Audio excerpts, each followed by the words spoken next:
Stay strong. Stand tall. An animated podcast by a young mob in Victoria.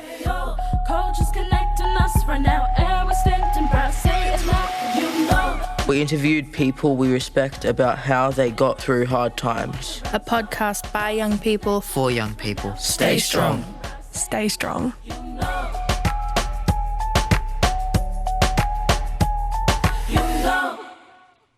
Hi, my name is Tika, my mob are Gunditjamara, and I'm 25 years old. Today I'm interviewing singer-songwriter Uncle Archie Roach. He talks about family, connection, and the strength of our people. Hey everybody, I'm Archie Roach. I'm a singer-songwriter. Recording artist. I'm a Gunditjamara woman. I grew up through childcare, through VACCA. And I'm just going to ask you a couple of questions today, if that's okay. Yeah, I'm Gunditjamara too. We were wondering what your early life was like growing up. My early life, I was removed from my family when I was about 2 years old. So I grew up in between institutions and foster homes. I had 3 different foster homes that I lived in, and that between the foster homes and the institution, William Booth Orphanage in Camberwell. So yeah, it was a bit, I don't know, it was a bit strange at first, but I sort of got used to. What I mean, I got used to. I thought that was normal, just to go to these different families that I went to.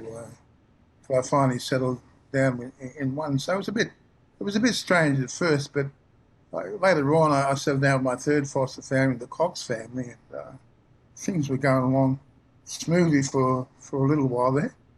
I was also wondering, were there any challenges that you faced growing up?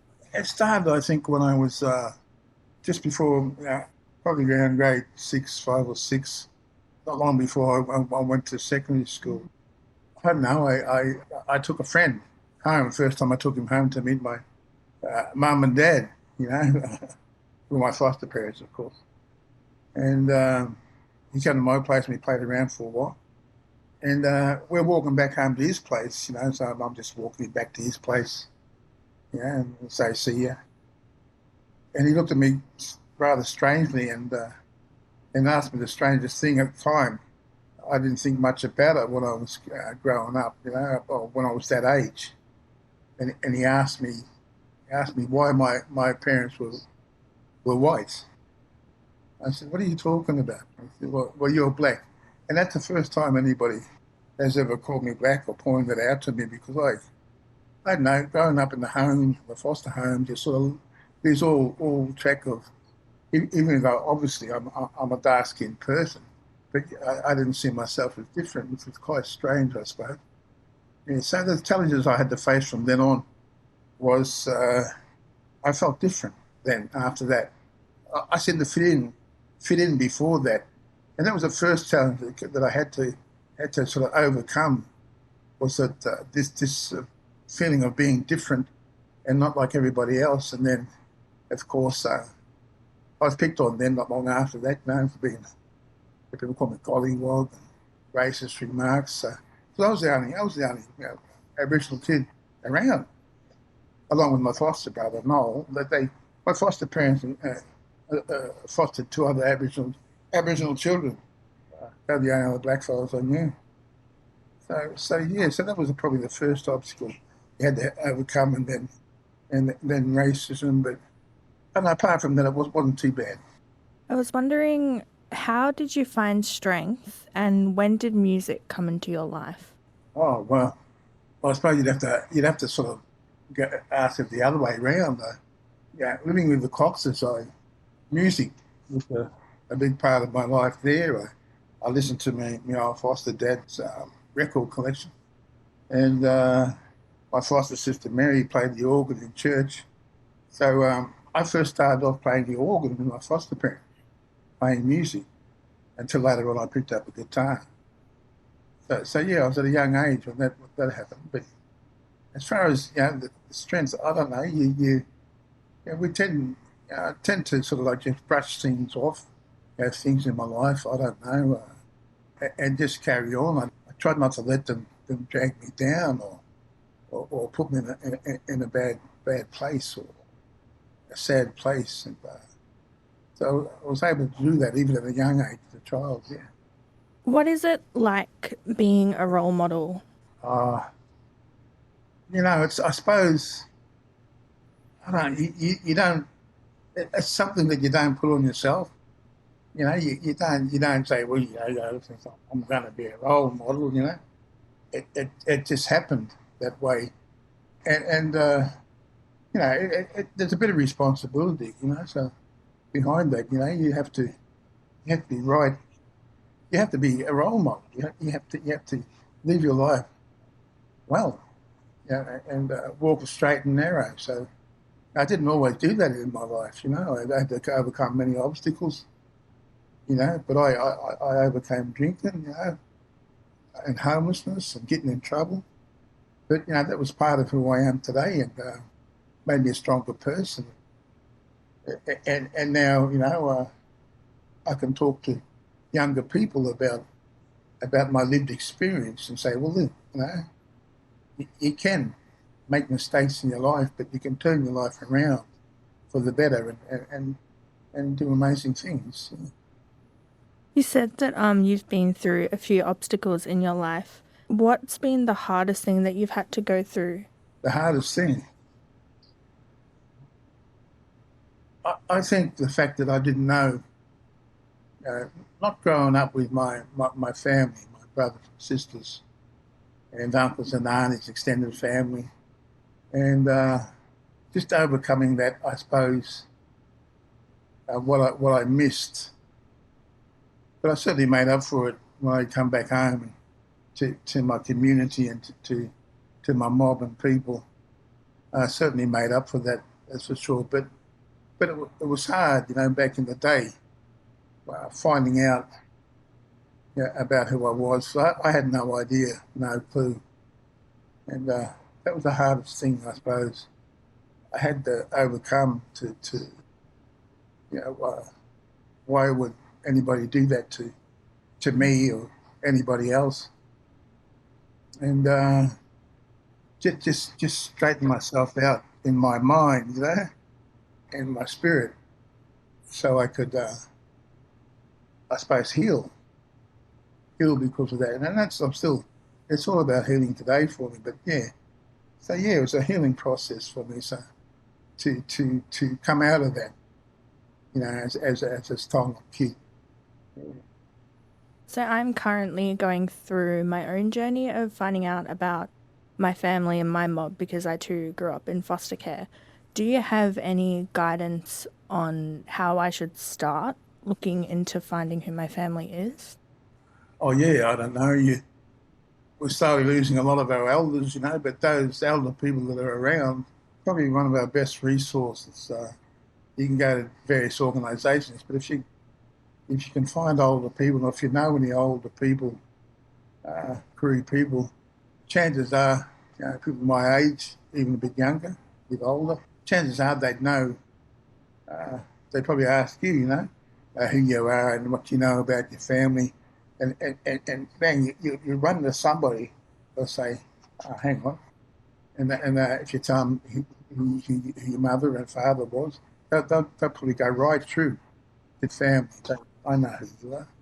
So that's a good way to start anyway, to begin with. And of course we have, various organisations that they link up and others, but elder people, community was our link up back in the day.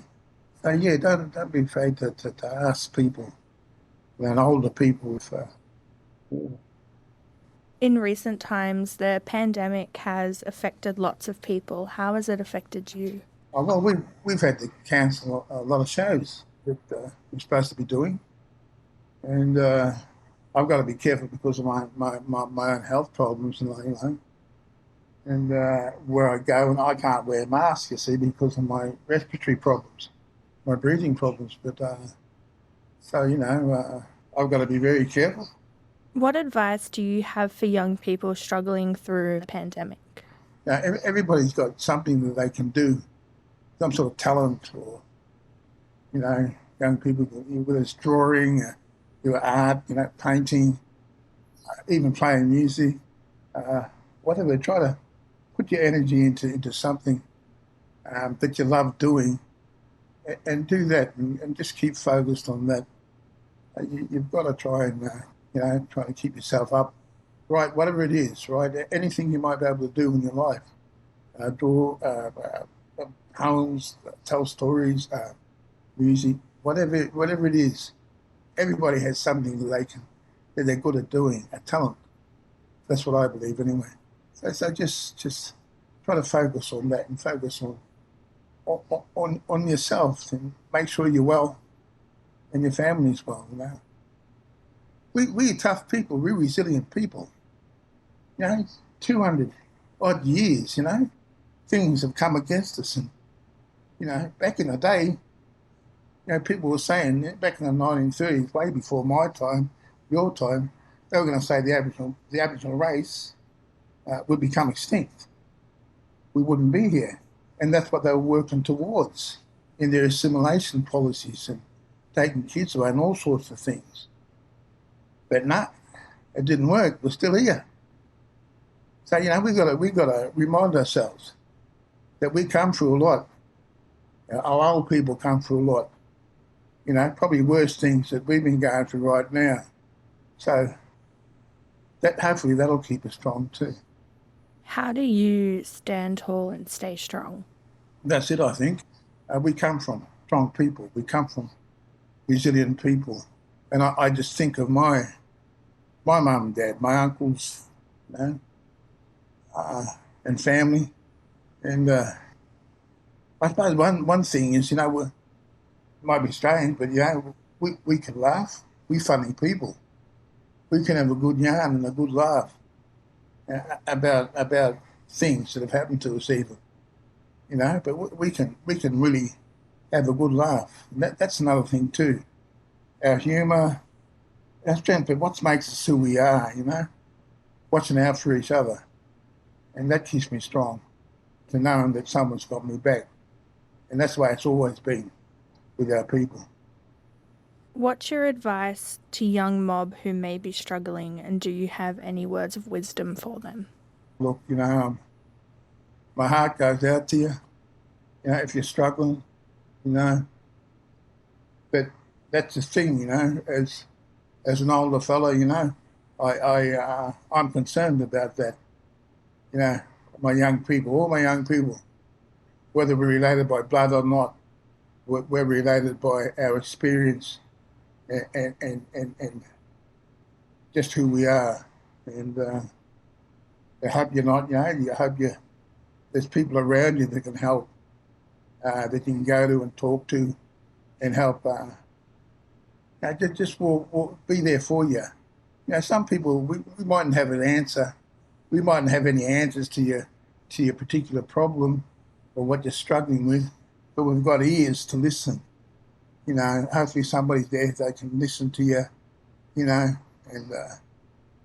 a shoulder to lean on, and just know that, I as an older person love you, love my young people, always will.